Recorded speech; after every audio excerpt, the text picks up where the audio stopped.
recenziji Čica. Papers, Please je veoma neobična igrica. Žanr je puzzle simulacija i na prvi pogled mi je djelovala znatno dosadnije nego što zapravo jeste. Moj prvi susret sa ovom igrom nije bio pozitivan, ali za to sam ja kriv, jer nisam tada posvetio igri svu svoju pažnju. Svoje legitimno iskustvo sa igrom sam streamovao na ovom kanalu nakon što je publika preko ankete odabrala ovu igru.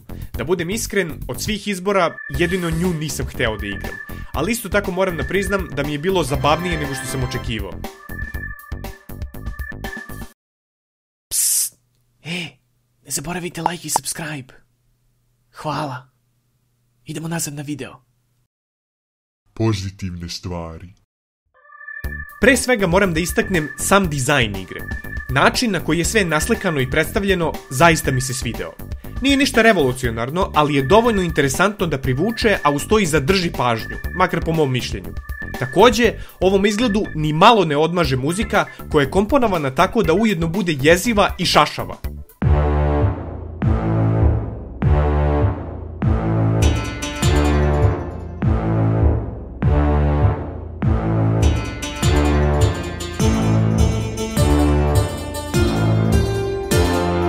Savršeno se uklapa ne samo sa izgledom igre, nego i sa njenom pričom.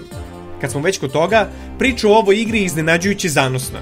Iako postoji samo nekoliko likova koji se pojavljuju više puta, igrica je uspela da me zainteresuje za sve njihove privatne živote, van dijaloga koji vode sa glavnim likom kojeg mi kontrolišemo, a uz to i za ceo svijet u kojem se radnja odvija. U zavisnosti od toga koju odluku odaberete da donesete, priča će da se razvija u odnosu na nju.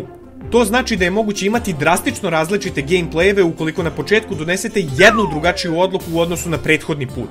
Iako nisam veliki ljubitelj toga, ovo sam naveo samo zato što nam igrica dozvoljava da resetujemo željeni dan, kako bismo mogli da postupimo drugačije ukoliko nam je to volja. Ovo je super za situacije u kojima se slučajno desi nešto neželjeno, kao što je dobijanje kazne za napravljene greške ili umiranje na jako glup način. Khaled istom.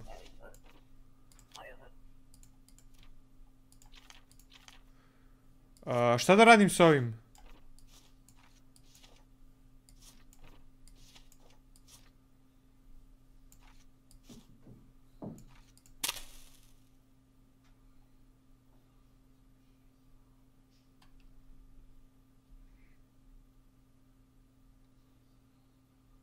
Jej!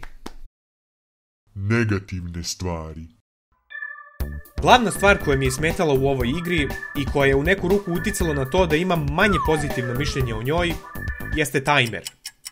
On je kreirao toliki pritisak na meni u toku igre da sam pravio nepotrebne greške na najglupljim mestima, samo zato što sam žurio da što više ljudi uslužim kako bih imao veću zaradu na kraju dana. Takođe sam i zbog njega usmeravao koncentraciju samo na to da mi se podaci poklapaju, pa su mi zbog toga promicale neke instrukcije specifične za određeni dan, kao što je na primer obavezno pusti osobu koja se zove tako i tako bez obzira na to što nema sva dokumenta.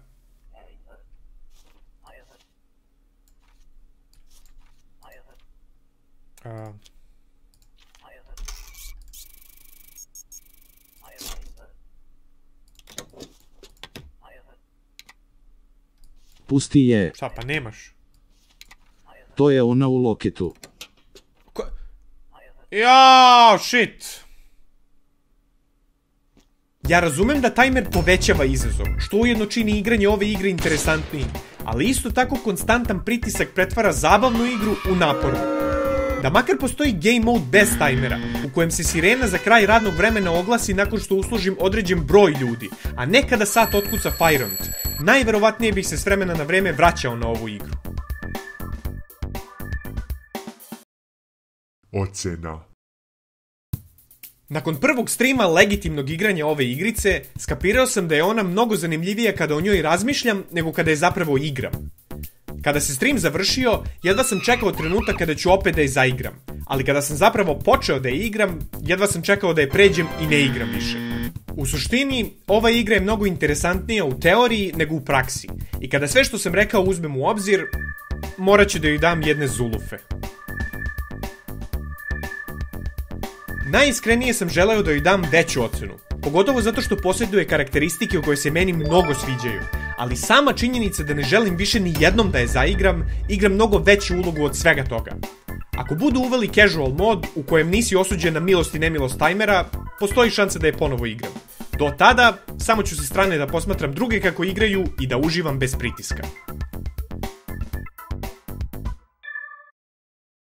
Zaboravio sam da plagujem. Klikni join, postani boj, povećaj svoj mozak. Oj,